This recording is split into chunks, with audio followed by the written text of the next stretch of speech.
The resilient presidents, remarkable comebacks in political history. In the world of politics, making a return to power after time away is rare, and only the most determined have managed it. This video explores 10 of the most scandalous and astonishing comebacks in presidential history.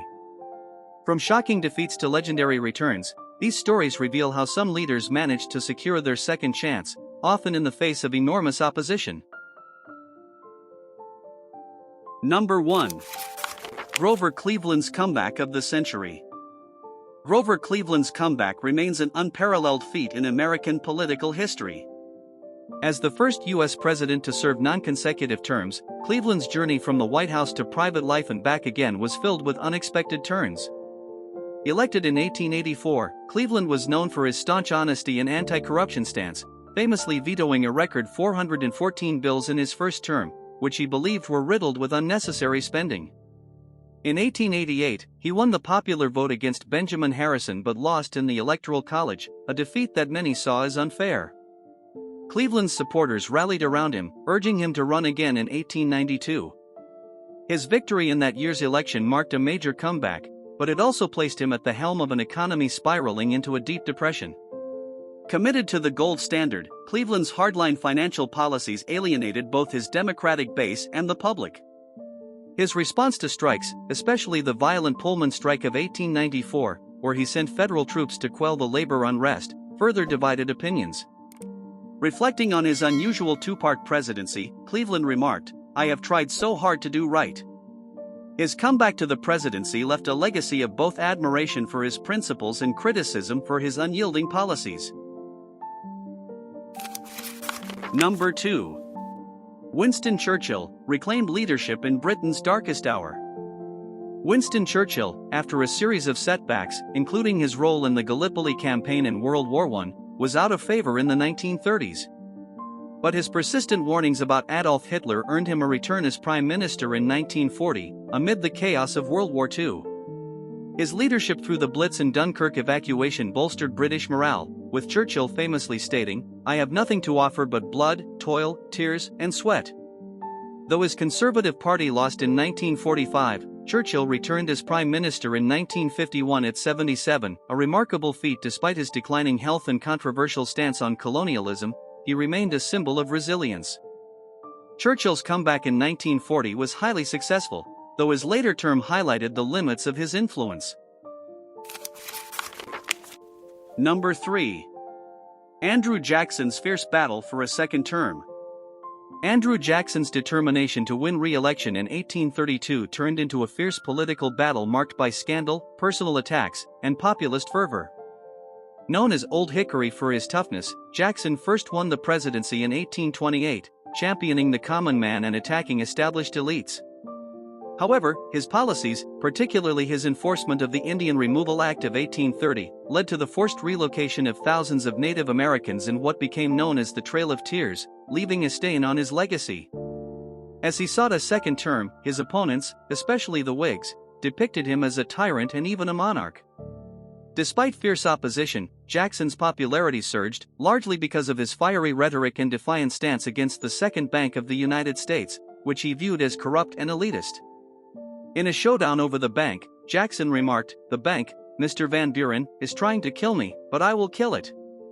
His victory in 1832 symbolized a win for his brand of populism, but his presidency's divisive policies ensured his place as one of the most controversial leaders in American history. Number 4. Napoleon's 100 Days, a scandalous return. Napoleon Bonaparte's escape from Elba in 1815 and his rapid march to Paris shocked Europe. Greeted by cheering crowds, he took back the throne without firing a shot. Known as the 100 Days, Napoleon's return led to a coalition of European powers uniting against him. His final defeat at Waterloo ended his rule, and he was exiled to St. Helena. "I wanted to found a European system," Napoleon later lamented, acknowledging his failed ambitions. Napoleon's comeback was daring but ultimately unsuccessful, marking the end of his reign and a reshaping of European politics. Number 5. Theodore Roosevelt, the Bull Moose Run. Theodore Roosevelt's return to the political arena in 1912 is a testament to his fierce spirit and relentless ambition.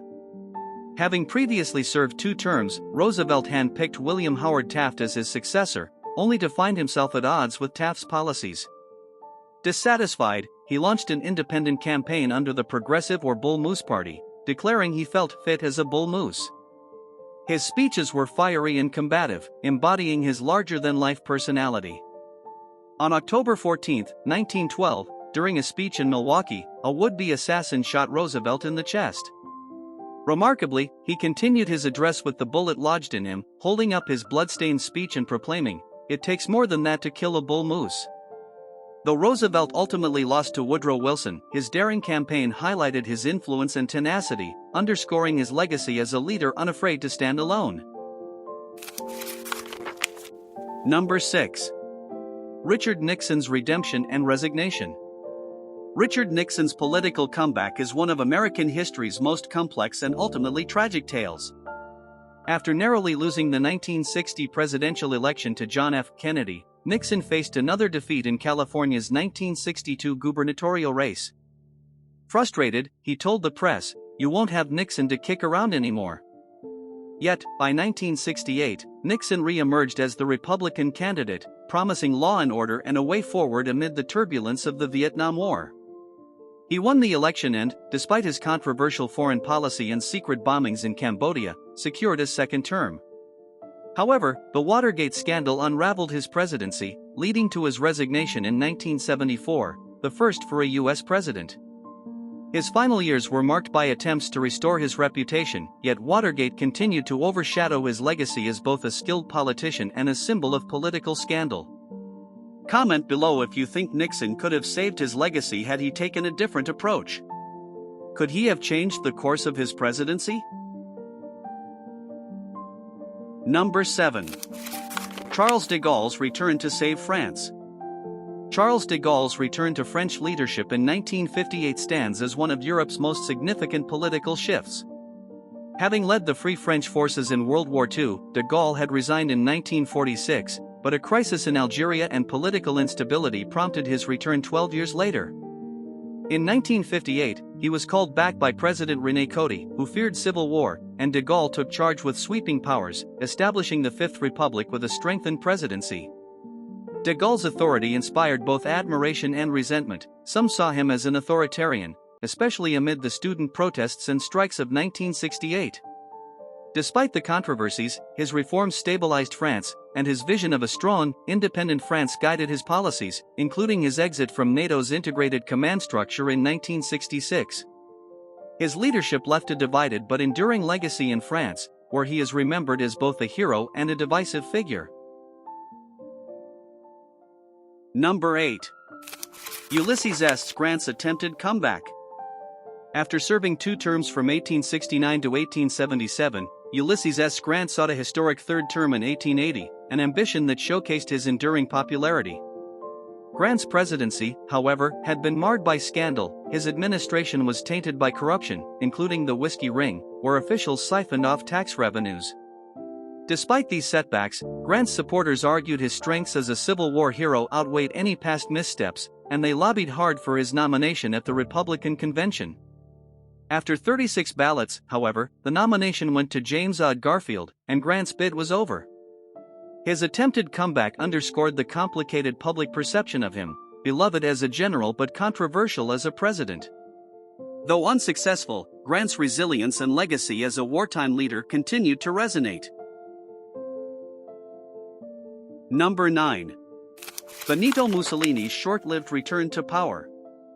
In 1943, Bonito Musolini was ousted and arrested but returned when German forces rescued him.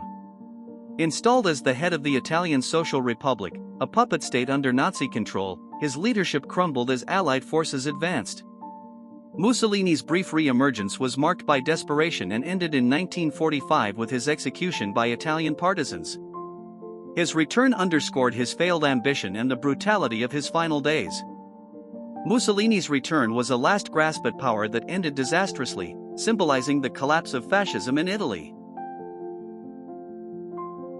Number 10. Juan Perón's return to power in Argentina. Exiled in 1955, Juan Perón's return to Argentina in 1973 was fraught with tension. Winning the presidency again, his comeback was marred by violence, economic instability, and conflict with radical groups. Perón's wife, Isabel, became vice president and later succeeded him after his death in 1974. His second term saw internal strife and set the stage for political upheaval. Perón's comeback was short-lived and tumultuous, leaving Argentina in a state of unrest that persisted after his death.